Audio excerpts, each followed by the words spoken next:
Welcome to the But She's Your Mother podcast, where we talk about all things related to being raised by narcissistic parents. Our guests are adult survivors of child abuse. Please note that this podcast is intended for mature audiences and may feature topics such as emotional, physical, and sexual abuse, domestic violence, self-harm, suicide, murder, and eating disorders. Opinions expressed by guests and survivors are their own. Some names may be changed or blocked out to protect minors, victims, and survivors.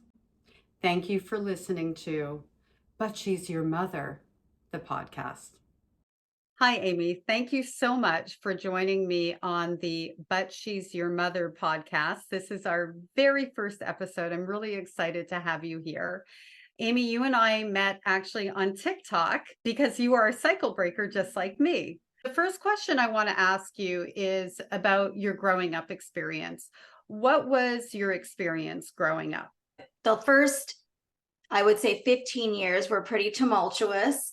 I grew up in a home with an alcoholic mother, and in the beginning years, it was just me and two of my sisters. The other two came later after I moved out. But when you have a mom that's drinking every day and at the bar every day, so it was basically a life of me raising my sisters. So when everyone else is talking about the 80s and My Pretty Pony and all these little ghetto blasters, we didn't have any of that. My mom was at the bar drinking the child support check, and she was, her excuse is she was a young mother. She had me at 19, so by the time she had her third kid, I was in 5th grade. But that was probably one of the harder years, because that was the year I was in 5th grade and I was supposed to be going to school and doing my states test and having fun with friends, and I was raising a baby. So it was rough years. I had to grow up really fast. How was it that you were able to go to school? Were you able to go to school, or were you truant, for lack of a better word, a lot? Were you out? I think we did miss a lot of school. I remember missing quite a bit of school when we were kids. However, yes, I did go to school. I loved school. School was my safe space. And I lived in a really small town, so everyone knows everybody. And I had some really great teachers and friends growing up. So it was a great experience for me to be at school. Yeah, I can definitely relate to that. It's the escape from our household, right? Yeah, yeah. So tell me a little bit, or a bit actually, how did the no contact begin for you? What was like the breaking point? What led up to it? The initial no contact started mostly when I moved out when I was 15. It was a very difficult decision because I had to leave like my baby sister I had been raising since 5th grade, and now I'm a freshman. That was a lot of guilt for a lot of years. I've actually apologized to her for that a while ago, and we exchanged a really nice text message. This was before my TikTok. Yeah. But I was no contact on and off for a few years. I want to back up a little bit though. Yeah. You said you moved out at 15. Where did you go? I moved in with my dad. So my dad was back in town. I don't know what years. He lived in Fargo for a few years. So he was back in town, and he was definitely the lesser two evils. So yeah. So you go to live with your dad at 15. Did you go back to your mother's at all at that point? Did you see your sister? I mean, yeah, I did. I mean, of course, I kept contact. We only lived a few blocks away.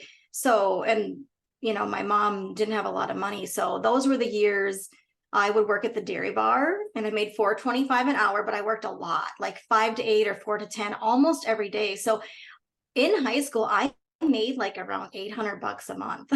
So of course, yeah. So of course I would still, help pay for diapers and antibiotics and clothes and anything that needed to be paid for. My mom often had the heat and electricity turned off. So there was always that weight still on my shoulders to like have to worry about somebody else while I'm trying to go to school and have a boyfriend and all these new things. So That's really sad. I yeah. mean, to be 15 years old and you're already an adult. I mean, you're working full Oh, for sure. to go to school and balance that life and grab what little bit of a childhood you can, but there is none because you're Mm. constantly worried about what you need to do next to take care of your little sister. And even it sounds like you were worried as much about taking care of your mother too. Yes, I definitely was more of a mom to my mom. She was to me. She's even accidentally called me mom a few times on the phone, and then she'll feel bad and she'll call later and say sorry and whatever. But yeah, it was I will say when my mom was older, she was nicer, but she also drank even more. Like when in the younger years, she still had a job for part of that. She was more of a functioning alcoholic, but she really was at the bar almost every night. I mean, I know the number to this day of all 5 bars from my hometown from when I was a kid. I don't even know my husband's phone number. It shows how much she was gone. And she was mean back then too, like when we wouldn't fold our drawers, our clothes perfectly in our dressers, she would come down in a rage and dump our dressers out and clothes flying everywhere and you know threaten us, you're going to go live with your dad. And of course we, I think, wanted to, but she was really mean when we were little. I was terrified of my mother when I was small. It was probably when I got older and I could give her money that then I'd get a little pat on the head, Yeah. like, oh, you're my little angel. And I just fed into that because I was so desperate for any little attention she'd give me. And I'm like that to this day. I still sometimes think about my mom and, wish for things. But she's, it's over now. So, Yeah. So you move out at 15, but you're still taking, mhm. so you're not really no contact for obvious reasons at that point. What was the thing that like broke it and what happened leading up to that? I had been giving my mom a lot of money and help with, I think she had the twins by this time. I think I was a junior or senior in high school. And helping quite a bit. And then my sister comes over one day with a bill on it. It says, here, I found a bill on mom's microwave. And I'm like, I'm in high school. I don't have any bills. What are you talking about? She's like, well, your name's on it.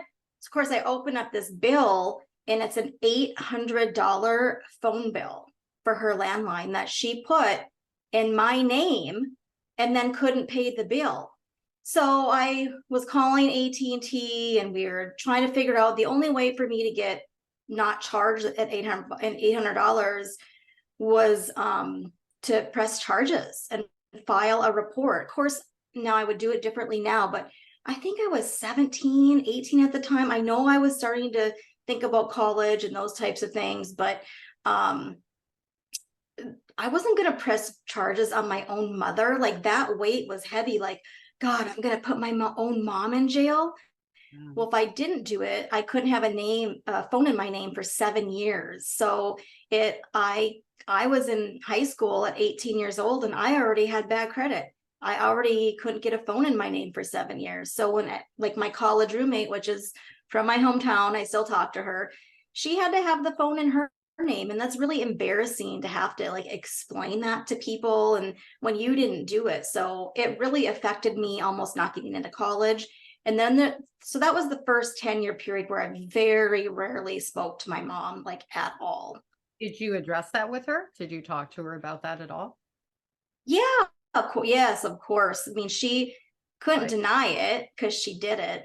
But, she's throws on those crocodile tears and you forgive. And there's so many years you can sit back and see your sisters and your mom all at holidays together and you're not going to be there. And it gets lonely. It's hard. And you can't explain that to your friends who are all going home to their families for this big Christmas dinner or their Christmas shopping with their family and stuff. So you just kind of, how it was in the 90s and early 2000s. It was, you only have one mother. Oh, you need to forgive. You're going to have restless heart if you don't forgive, and you're not going to have a good life. And, so you really get forced by other family members to forgive. And then I went back around 30-ish, and she stole my identity a second time. So, it was a cycle. I went back a few times. The official time where I went back was my grandfather died a couple years ago, and I went back to say goodbye. And I was really close to him because I lived in our hometown. So, like, when my grandma had dialysis, or someone was in the hospital, I was sometimes the only one up there. Their own, no diss to any of their kids, but their kids didn't even come. It was me, their granddaughter, that would, show them where to go. I also worked at the hospital and I was a nurse. So, there's that. But I was really close to my grandpa, and she was very fixated on the inheritance, how much she was going to get. They tried to get the one sister off so the brother could be on it. And it just was this really big thing. And then she really, most of the conversation where I'm grieved, this is my grandfather that I'm close to, she really made the whole thing about like herself. And I really could see who she was as a person. She was really, I think something that really turned me off is my aunt was coming in from Seattle, and my mother was very excited to report that she'd put on a lot of weight because she was always skinnier than my mom, and my mom had this jealousy over her. And she talked about it constantly, and like, oh, wait till you see Joyce, she's put on a lot of weight.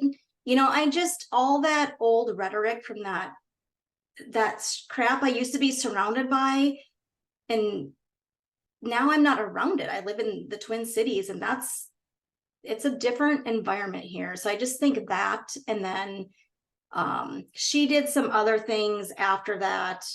And I just finally said, I'm done.